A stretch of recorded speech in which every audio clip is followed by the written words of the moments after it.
All right, welcome back from that short break. The show is still Daybreak Live Extra right here on Dominion Television. Good morning and welcome to the big story on Daybreak Live. Of course, today we spotlight a young woman who embodies more than just a crown. She's a beauty, brains and boldness combined. Our guest is Oluwapelumi Victoria Babajide, popularly known as Queen Victoria, a Nigerian beauty queen, runway model, podcaster and media personality. Of course, thank you for joining us. Samson Balogun is my name. Crowned Miss Southwest Nigeria in 2019 and later honored as the official red carpet queen international in 2021. Queen Victoria has continued to build an inspiring career that cuts across modeling, fashion and media. She has worked for some of the biggest fashion platforms including Lagos Fashion Week, Music Fashion Runway and Africa Fashion Week Nigeria, representing not just style but also elegance with a purpose. But beyond the glitter of pageantry and the spotlight of fashion shows, Queen Victoria has carved a niche for herself as a voice for lifestyle empowerment, self-care, and mental health wellness. Through her platform, Victoria Serene, on YouTube, she speaks to young people about living intentionally, nurturing inner peace, and embracing confidence. Today, we take a closer look at her journey, her influence, and the woman behind the title. Good morning once again. Samson Balogun is my name. I have with me in the studio, Queen Victoria. Good to have you here. Thank you very much. Okay, who is Queen Victoria exactly? Okay, so Queen Victoria is an international model, a YouTuber, an actress, and an ex-beauty queen who is passionate about inspiring people through lifestyle and self-care. Okay, how did your journey into acting, pageantry, modeling, how did it all start? My journey into pageantry started 2019 when I was in school through a friend who forced me because of my height and was like, okay, I should just give it a try. And the first pageantry I did was Miss Southwest Nigeria, of which I won. And since then I was like, okay, fine, I can do this. And I studied mass communication in school. So it made it easy for me to like maneuver through the pageantry, the runway model, and the YouTube content I'm currently doing. Okay, you also, you're an actress. You are into movie production. So how do you combine all this together? I've been acting since when I was in GSS 3. I was about to ask that. Okay. So it's been easy. Yes, I would say easy. Okay, when we talk about acting, some parents really do not actually give into that. They really do not want their children to go into anything that has to do with art. They believe, there are some other things you could do at that time. So how did you persuade or probably convince them to be in this industry? I would say last born opportunity. Okay. And being a good girl. All right. Yes, it made it easy for my parents to agree with whatever I want to do. The only thing they do is pray for me and every time, be careful, don't do this, don't do that. Even though I do some. Okay. That is not known to them. So what does it feel like to be the winner of Miss Southwest Nigeria in 2019? It felt great being my first time. It felt really great and challenging because being my first time, I had a lot of projects to cover and I had to meet with some of my mentors in the pageant industry to guide me through. And so it was easy for me when I wanted to do the projects for the official red carpet queen in 2021.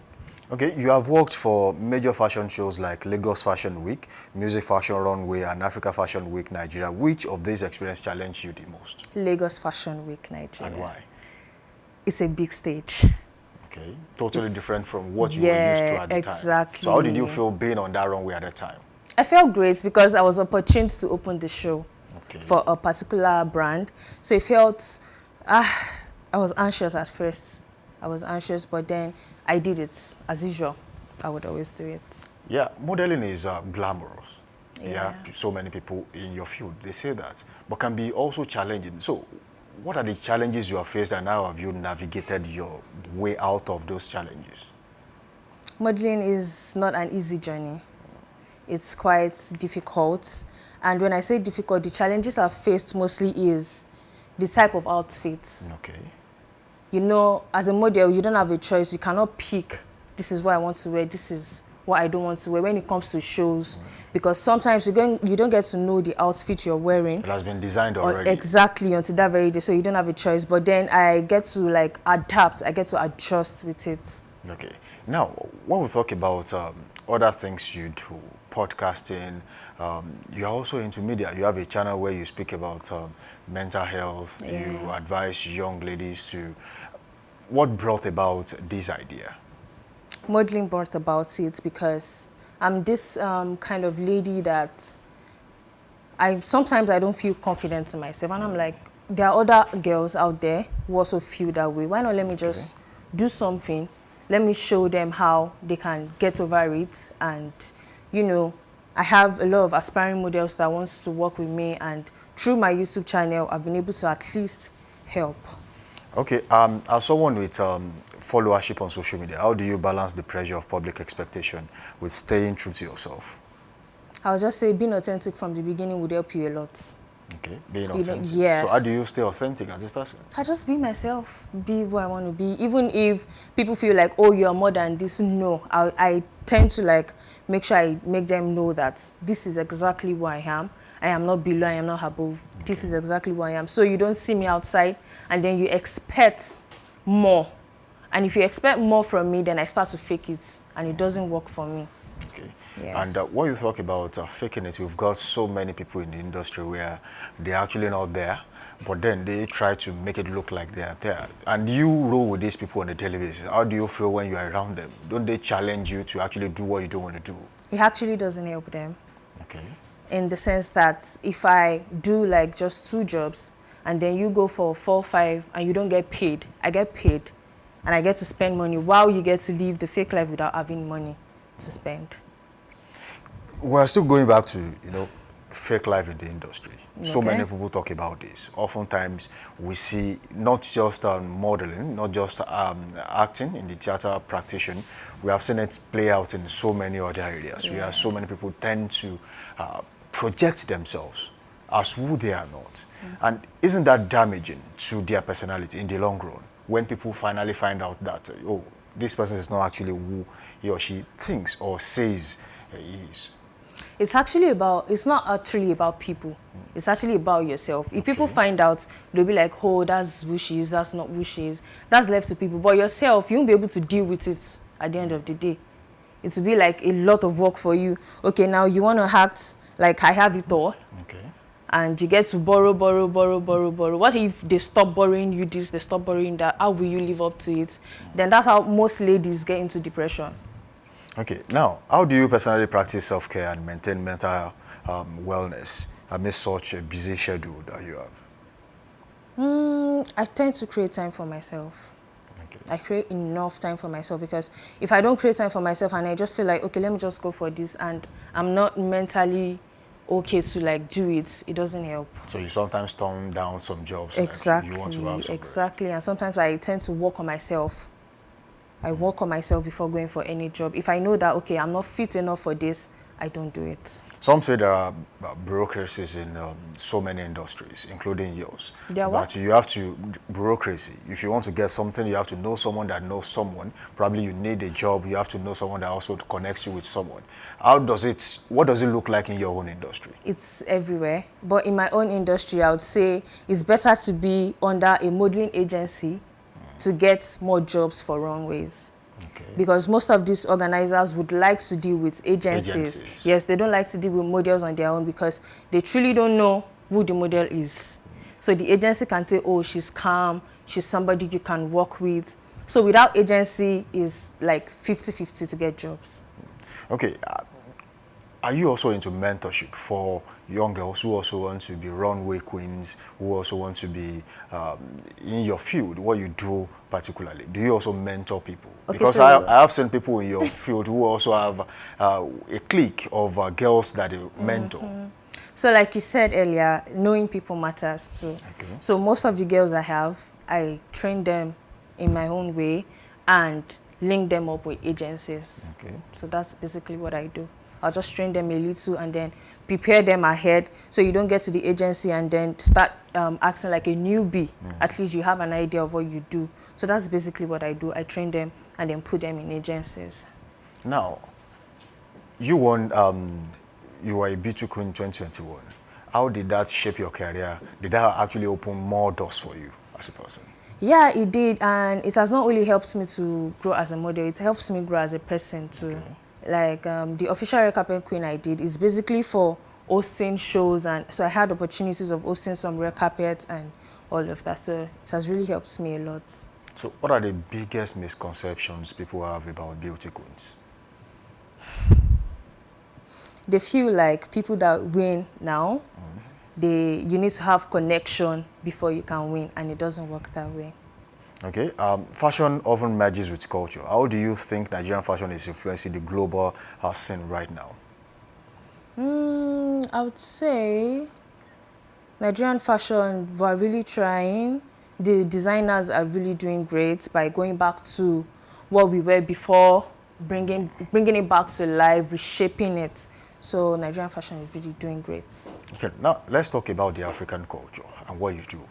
Where do they meet? Does it match? Does it have any synchronization whatsoever?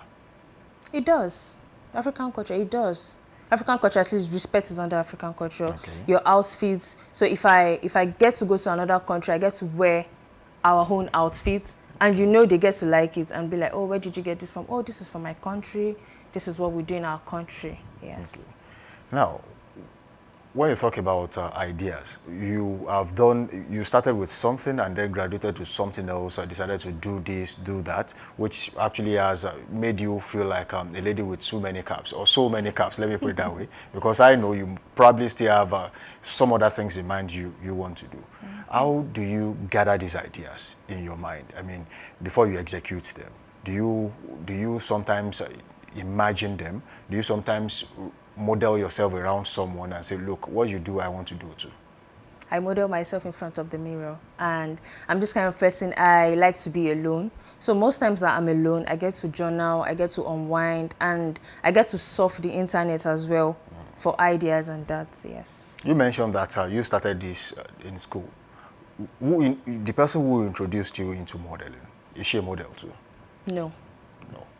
The person is actually a guy, it's not a model. Okay. Yes, and in school, the person was in a different school, and I was in a different school. We just met like, oh, let's be friends. And from being friends, he has some model friends, which he introduced me to. Okay, now let's talk about your academic background. From secondary school to university level, you had other dreams, and then later in the day, you decided to choose modeling. That's true, but it's still in line. Still You know, I said I studied mass communication in school. I've always admired to be a radio presenter and a TV host. So they see her line, yes. But it's still in the pipeline, and you still intend to do it. Definitely. So in the next 5 years, do you see yourself in the broadcast industry fully? Maybe. Or you think it's a retirement plan for you? Let's just say it's a retirement plan for me. You plan to because come I back still need after to work on myself, yes. So combining this with podcasting that you do, how challenging has it been? Has there ever been a time where one challenges the other? Yes, I've had challenges since I started the podcast. I actually thought it was something very easy. Okay. But trust me, it's not that easy. So I've had challenges, but then I get people around me that helps as well. Now, let's talk about memorable moments that you have had on this job and feedbacks you have actually gotten while on this job. How proud are you on the job as you are? And of course, what are the feedbacks you have actually gotten?